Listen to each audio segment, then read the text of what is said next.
Hi, this is Dr. Sunil Garg. On behalf of Essentials of Acute Care and Saving Lives, I welcome you all. This is an educational platform for all those who are interested in critical care, and today I will go through shock part 1, where I will discuss definition and types of shock. If you ask me what is shock and how I can define shock in one word, whether it is inadequate oxygen delivery or it is the presence of hypotension, I would say none of them. The most suited word to define shock is tissue or cellular hypoxia, and if it occurs because of the acute circulatory failure, it is shock. So, what are the different causes of cellular hypoxia? In addition to reduced oxygen delivery, it can also occur because of increased oxygen consumption or inadequate oxygen utilization at cellular level, or it may be combination of all. Though the most common manifestation of shock is hypotension, but patient can be normotensive or hypertensive in shock. It is very important to understand that shock and the hypotension is not complementary to each other. Initially reversible, but shock becomes irreversible very rapidly. So the early intervention or the early treatment is very essential. In terms of different types of shock, it can be distributive shock, cardiogenic shock, hypovolemic shock, obstructive shock, and the shock of multifactorial etiology. We will go through each of them one by one. Now, coming first to distributive shock.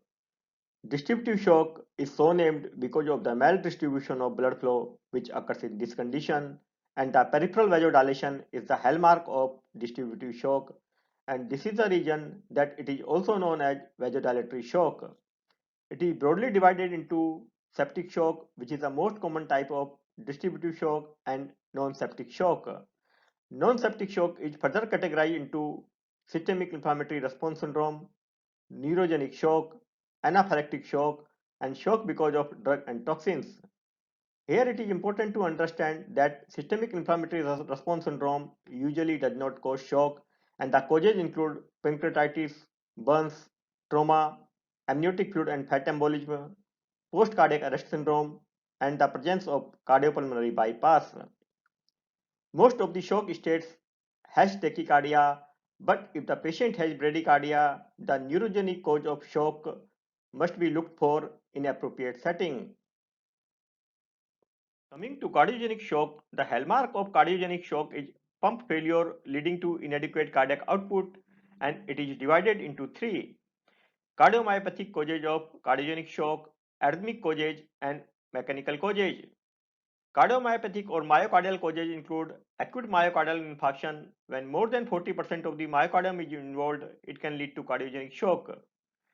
Severe right ventricular infarction, presence of myocarditis, acute exacerbations of dilated cardiomyopathy, myocardial depression in patients with sepsis or in patients with neurogenic shock, stunned myocardium in patients those who had prolonged ischemia, cardiopulmonary bypass or cardiac arrest, or patients with the myocardial contusion.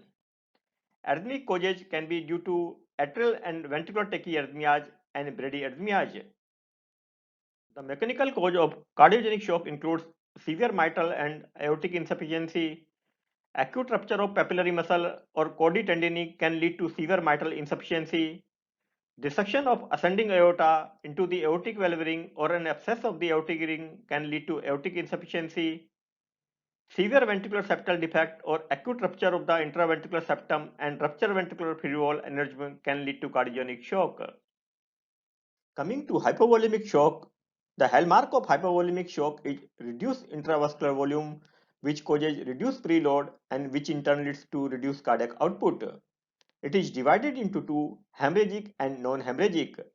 The hemorrhagic causes include bleeding due to trauma, upper GI and the lower GI bleeding, and bleeding due to rupture aortic aneurysm and postpartum hemorrhage, while the non-hemorrhagic causes include the volume loss or the water loss through the GI, kidney, skin, or the loss in the extravascular space or in third space, which occurs in the patients with the cirrhosis, patients with the pancreatitis, patients with the crush injury, post-operative patients and patients with the intestinal obstruction.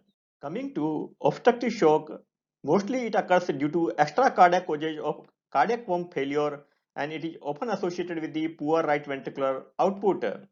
The main causes of obstructive shock include pulmonary vascular causes and mechanical causes. In pulmonary vascular causes, if hemodynamically significant pulmonary embolism occurs, or if the patient who had severe pulmonary hypertension, and if the patient develops massive volume overload, hypoxia, or ischemia, patient can develop obstructive shock. The mechanical causes occur because of the reduced venous returns, and it occurs when the patient develops tension pneumothorax or the patient develops pericardial tamponade. Now we will discuss the shock of multifactorial etiology. As we know, the patient of shock from sepsis or pancreatitis primarily have distributive shock. However, these patients can also have hypovolemic component due to the decreased oral intake, insensible losses, vomiting or diarrhea, and due to the capillary leak. And cardiogenic component may also be present due to inflammation mediated myocardial depression in such patients. Patients with the underlying cardiomyopathy may present with a hypovolemic component of shock from overdiuresis, and patients with the severe traumatic injury may have hemorrhagic shock from blood loss as well as distributive shock from the systemic inflammatory response syndrome. Patients with the trauma to the spinal cord can have distributive shock.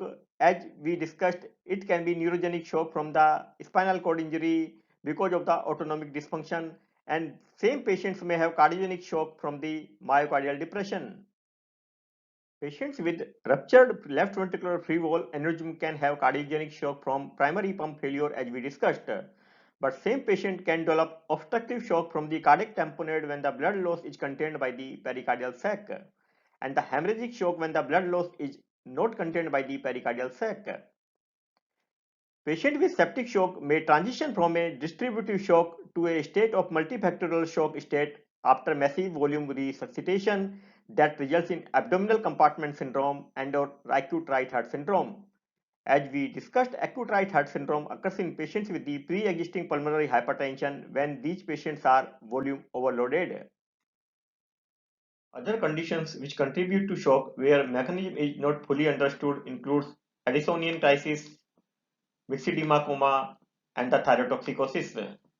The metabolic causes include the presence of acidosis and hypothermia. Here you can go in details through different causes of shock.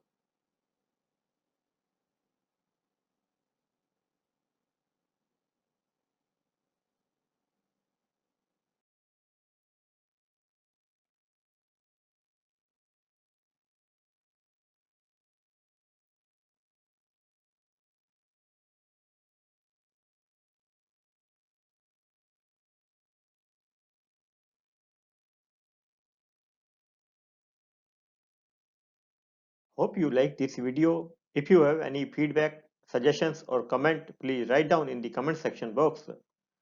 Once again, thanks for watching this video.